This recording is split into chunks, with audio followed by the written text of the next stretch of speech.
Hello guys, welcome back to my channel. तो आज मैं निकालने वाला हूँ गणपति बप्पा की ड्राइंग। और इस ड्राइंग को निकालने के लिए मैं ग्रेफाइट पेंसिल का ही यूज़ करने वाला हूँ। और आप सभी को बताने वाला हूँ कि स्मूथ शेडिंग और ब्लेंडिंग हमको कैसे करनी होती है।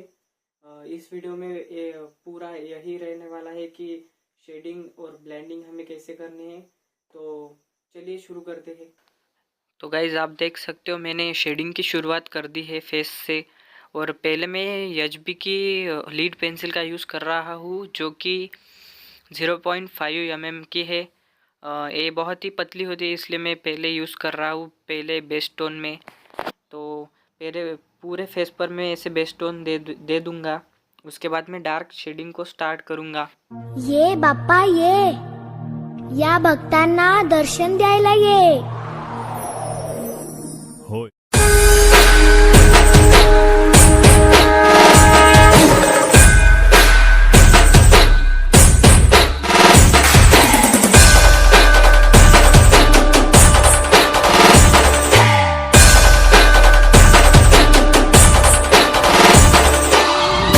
आपल्याला फक्त दोनच गोष्टी आवडतात, गणपतीची गाणी आणि आपला लाडका चिमटा. तो आप देख सकते हो ये शेडिंग और ब्लेंडिंग करने के बाद जो मैंने फेस पर हाइलाइट्स दिए हैं वो कितने अच्छे दिख रहे हैं। मतलब हमें जब हम हाइलाइट्स देते हैं शेडिंग और ब्लेंडिंग के बाद वो सबसे अच्छा लगता है क्योंकि उससे फेस निखर कर आ जाता है। और आप देखो आगे मैं कैसे बहुत ही अच्छे से शेडिंग करता हूँ और ब्लेंडिंग करता हूँ। तो आप पूरे वीडियो को अच्छे से देखो, ऑब्जर्व करो मैं कैसे निकाल रहा हूँ। इससे आपको शेडिंग में बहुत कुछ पता चलेगा। और गाइस आप लोगों को तो पता ही है शेडिंग कितनी हार्ड होती है। पर जब हम शुरुआत में शेडिंग सीखने जाते हैं तो हमें बहुत दिक्कत तो आती है। पर तब हमें इतना ध्यान में रखना होता है कि जब भी हम शेडिंग करें तो हाथ को एकदम हल्के से चलाए, पेंसिल को एकदम हल्के से चलाए। मतलब उससे क्या होता है कि जितनी भी हम शेडिंग करते हैं वो लाइट रहती है। वो लाइट शेडिंग करने के बाद जो हम ब्लेंडिंग करते हैं तो वो बहुत ही स्मूथ ब्लेंडिंग हो जाती है, इसलिए वो टेक्सचर भी स्मूथ आता है और उसमें हम हाईलाइट भी अच्छे से दे सकते हैं। इसलिए मैं आपको बताता हूँ हर बार कि आपकी जो शेडिंग है वो ही सबसे मेन रोल इसमें प्ले करती है। तो अब इस एरिया में मुझे थोड़ी लाइट शेडिंग करनी है। उसके बाद मैं डार्क टोन को तो अप्लाई करूँगा ही, पर लाइट शेडिंग इसलिए कर रहा हूँ क्योंकि वहाँ पे मुझे हाईलाइट भी देने हैं। जब हमें हाईलाइट देने होते हैं तब हमें पहले लाइट शेडिंग करनी होती है और उसके बाद डार्क करना होता है। उससे हाईलाइट हम अच्छे से दे पाते हैं।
पुरविता महाद्वार या नगरीचा तू महाद्वार या नगरीचा तू दैवत अमुचा विनायका तू दैवत अमुचा विनायका तू हे गजानन हे गजानन हे गजानन हे गजानन हे गजानन तू आधीश्वर तू परमेश्वर तूच ईश्वर हे गजानन हे गजानन हे गजानन हे गजानन। आप यहाँ पर देख सकते हो मैंने मुकुट में ज़्यादा डिटेलिंग नहीं की है, जितना मेरे से हो पाया है उतना ही मैंने इसमें शेडिंग और ब्लेंडिंग की है। और जहाँ पर डिटेलिंग थी वहाँ पर मैंने सर्कल जैसे ड्रॉ कर दिए, उससे मुकुट अच्छा भी लगेगा और उससे हमें हाईलाइट करने में भी ज़्यादा आसानी जाएगी, इसलिए मैंने ऐसे निकाला इस मुकुट। बाप्पा विनायका महाद्वार या नगरीचा तो राजा विनायका राजा विनायका तू राजा विनायका राजा विनायका तू राजा विनायका हे गजानन हे गजानन हे गजानन हे गजानन हे गजानन तू आधीश्वर तू परमेश्वर तूच ईश्वर हे गजानन हे गजानन हे गजानन हे गजानन हे गजानन हे गजानन हे गजानन हे गजानन।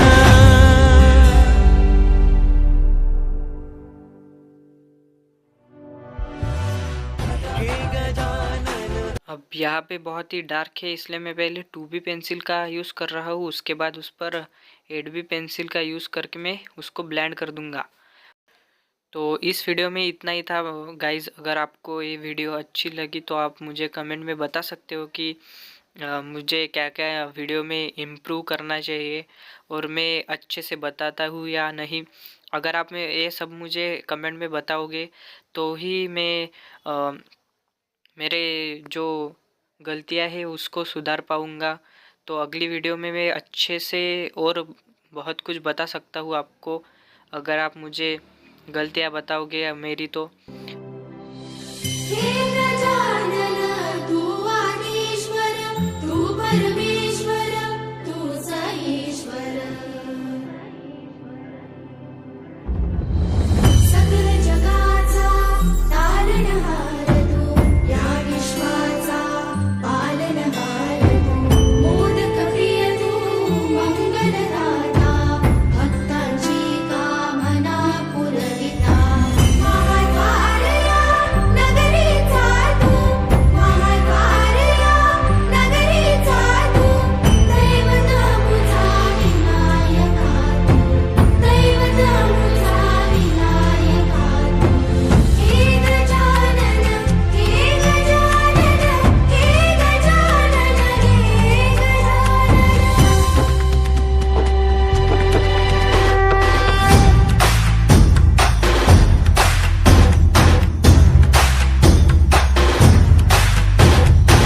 सगळ जगाचा तारणहार तू या विश्वाचा पालनहार तू मोदक प्रिय तू मंगलदाता भक्तांची कामना पुरविता महाद्वार या नगरीचा तू महाद्वार या नगरीचा तू दैवत